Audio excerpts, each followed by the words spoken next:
Nació en la antigua Atenas, donde vivió durante los 2 últimos tercios del siglo V a.C., la época más espléndida en la historia de su ciudad natal, y de toda la antigua Grecia. Fue hijo de Sofronisco, motivo por el que en su juventud lo llamaban S. T. S.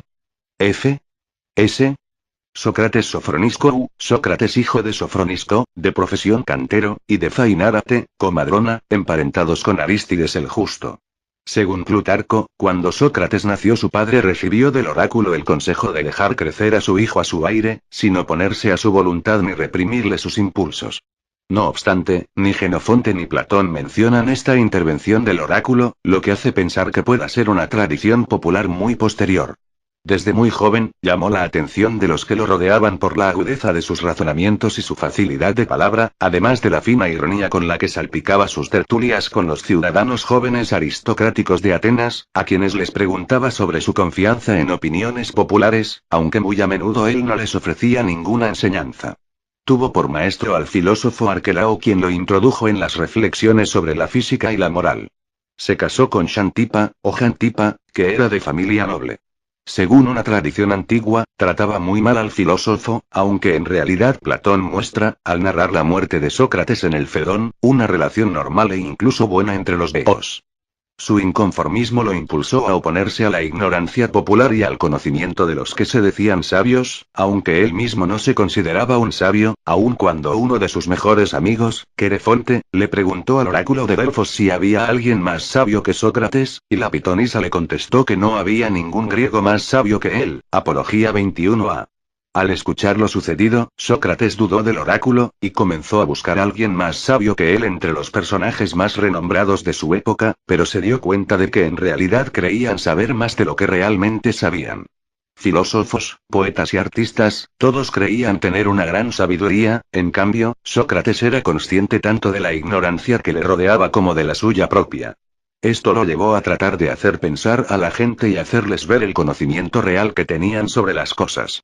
Asumiendo una postura de ignorancia, interrogaba a la gente para luego poner en evidencia la incongruencia de sus afirmaciones. A esto se le denominó ironía socrática, la cual queda expresada con su célebre frase: solo sé que no sé nada. Da. Te. De. Da, noda otio udenoda. Su más grande mérito fue crear la mayéutica, método inductivo que le permitía llevar a sus alumnos a la resolución de los problemas que se planteaban por medio de hábiles preguntas cuya lógica iluminaba el entendimiento. Según pensaba, el conocimiento y el autodominio habrían de permitir restaurar la relación entre el ser humano y la naturaleza.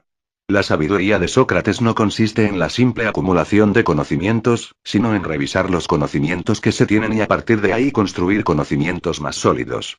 Esto le convierte en una de las figuras más extraordinarias y decisivas de toda la historia. Representa la reacción contra el relativismo y subjetivismo sofista, y es un singular ejemplo de unidad entre teoría y conducta, entre pensamiento y acción. A la vez, fue capaz de llevar tal unidad al plano del conocimiento, al sostener que la virtud es conocimiento y el vicio ignorancia. El poder de su oratoria y su facultad de expresión pública eran su fuerte para conseguir la atención de las personas.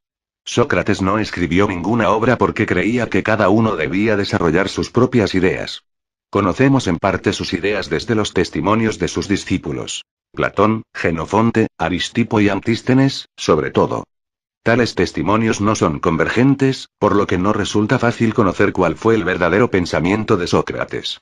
Además de los discípulos mencionados, tuvo otros discípulos y oyentes, entre los que pueden recordarse a Euclides de Megara, Fedón de Elis y Esquines de Esfeto.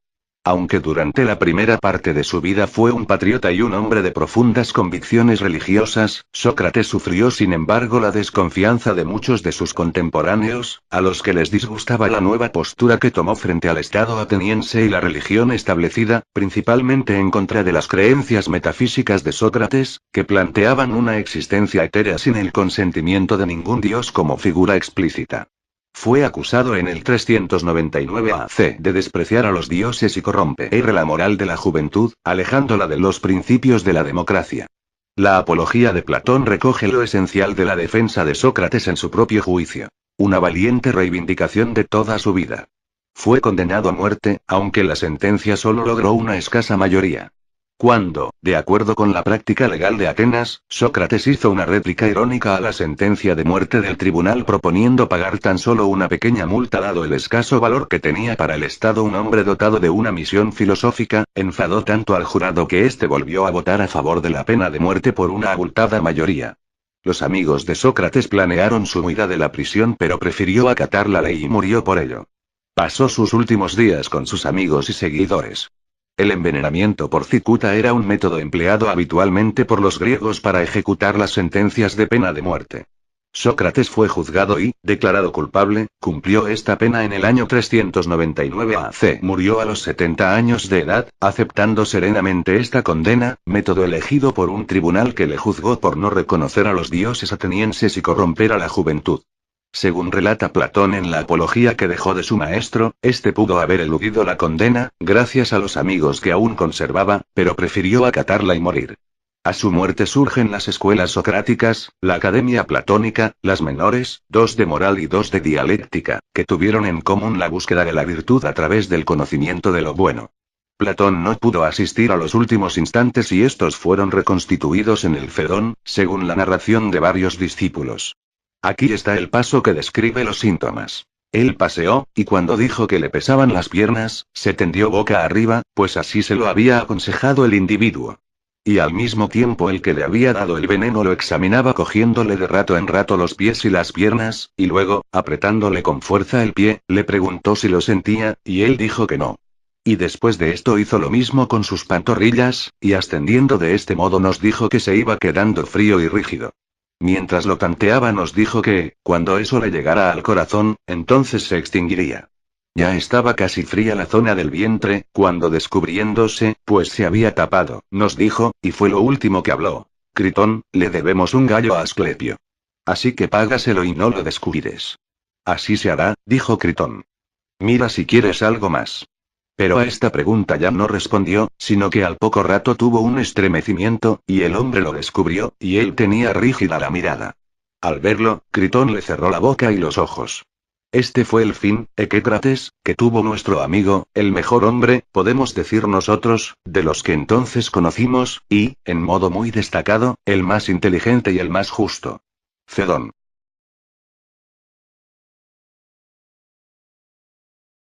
Facultad de expresión pública eran su fuerte para conseguir la atención de las personas.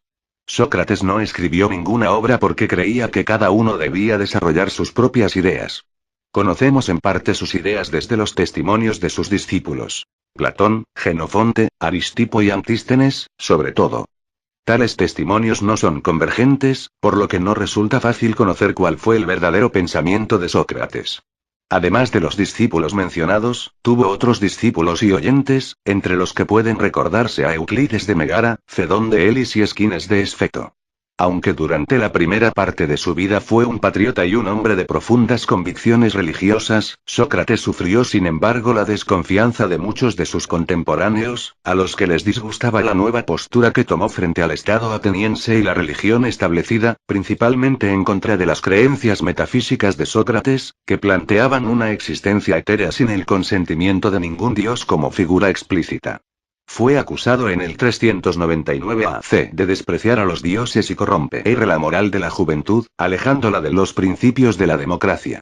La apología de Platón recoge lo esencial de la defensa de Sócrates en su propio juicio. Una valiente reivindicación de toda su vida. Fue condenado a muerte, aunque la sentencia solo logró una escasa mayoría. Cuando, de acuerdo con la práctica legal de Atenas, Sócrates hizo una réplica irónica a la sentencia de muerte del tribunal proponiendo pagar tan solo una pequeña multa dado el escaso valor que tenía para el Estado un hombre dotado de una misión filosófica, enfadó tanto al jurado que éste volvió a votar a favor de la pena de muerte por una abultada mayoría. Los amigos de Sócrates planearon su huida de la prisión pero prefirió acatar la ley y murió por ello. Pasó sus últimos días con sus amigos y seguidores. El envenenamiento por cicuta era un método empleado habitualmente por los griegos para ejecutar las sentencias de pena de muerte. Sócrates fue juzgado y, declarado culpable, cumplió esta pena en el año 399 AC. Murió a los 70 años de edad, aceptando serenamente esta condena, método elegido por un tribunal que le juzgó por no reconocer a los dioses atenienses y corromper a la juventud. Según relata Platón en la apología que dejó de su maestro, este pudo haber eludido la condena, gracias a los amigos que aún conservaba, pero prefirió acatarla y morir. A su muerte surgen las escuelas socráticas, la Academia Platónica, las menores, dos de moral y dos de dialéctica, que tuvieron en común la búsqueda de la virtud a través del conocimiento de lo bueno. Platón no pudo asistir a los últimos instantes y estos fueron reconstituidos en el Fedón, según la narración de varios discípulos. Aquí está el paso que describe los síntomas. Él paseó, y cuando dijo que le pesaban las piernas, se tendió boca arriba, pues así se lo había aconsejado el individuo. Y al mismo tiempo el que le había dado el veneno lo examinaba cogiéndole de rato en rato los pies y las piernas. Ignorancia, interrogaba a la gente para luego poner en evidencia la incongruencia de sus afirmaciones. A esto se le denominó ironía socrática, la cual queda expresada con su célebre frase: solo sé que no sé nada. Da. Te. De. Da, emnoda otio udenoda. Su más grande mérito fue crear la mayéutica, método inductivo que le permitía llevar a sus alumnos a la resolución de los problemas que se planteaban por medio de hábiles preguntas cuya lógica iluminaba el entendimiento. Según pensaba, el conocimiento y el autodominio habrían de permitir restaurar la relación entre el ser humano y la naturaleza. La sabiduría de Sócrates no consiste en la simple acumulación de conocimientos, sino en revisar los conocimientos que se tienen y a partir de ahí construir conocimientos más sólidos.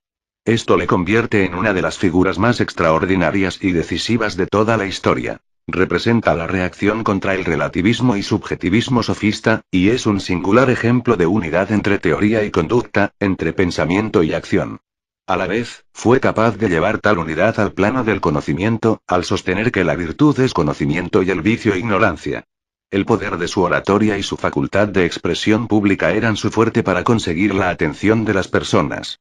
Sócrates no escribió ninguna obra porque creía que cada uno debía desarrollar sus propias ideas.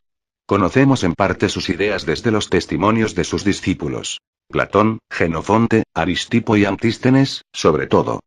Tales testimonios no son convergentes, por lo que no resulta fácil conocer cuál fue el verdadero pensamiento de Sócrates. Además de los discípulos mencionados, tuvo otros discípulos y oyentes, entre los que pueden recordarse a Euclides de Megara, Fedón de Elis y Esquines de Esfeto. Aunque durante la primera parte de su vida fue un patriota y un hombre de profundas convicciones religiosas, Sócrates sufrió sin embargo la desconfianza de muchos de sus contemporáneos, a los que les disgustaba la nueva postura que tomó frente al Estado ateniense y la religión establecida, principalmente en contra de las creencias metafísicas de Sócrates, que planteaban una existencia etérea sin el consentimiento de ningún dios como figura explícita. Fue acusado en el 399 AC de despreciar a los dioses y corromper la moral de la juventud, alejándola de los principios de la democracia. La apología de Platón recoge lo esencial de la defensa de Sócrates en su propio juicio. Una valiente reivindicación de toda su vida. Fue condenado a muerte, aunque la sentencia solo logró una escasa mayoría. Cuando, de acuerdo con la práctica legal de Atenas, Sócrates hizo una réplica irónica a la sentencia de muerte del tribunal proponiendo pagar tan solo una pequeña multa dado el escaso valor que tenía para el Estado un hombre dotado de una misión filosófica, enfadó tanto al jurado que éste volvió a votar a favor de la pena de muerte por una abultada mayoría. Los amigos de Sócrates planearon su huida de la prisión pero prefirió acatar la ley y murió por ello.